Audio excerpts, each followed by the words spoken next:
So if you want to search for PID number and legal description, you go to tax, click on tax, and then click on British Columbia.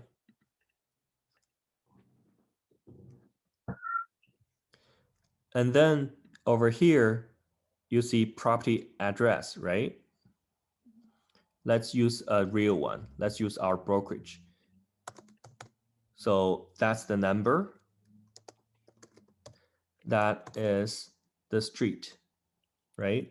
So you just have to enter street number and street name. If your listing is a condo or townhouse, then you have to enter a property unit number over here, okay? And then on the top, you see one, right? Click on search. That means we found one. And then you find the right address and you double click. Now over here on the top section, property ID, that is the PID you need.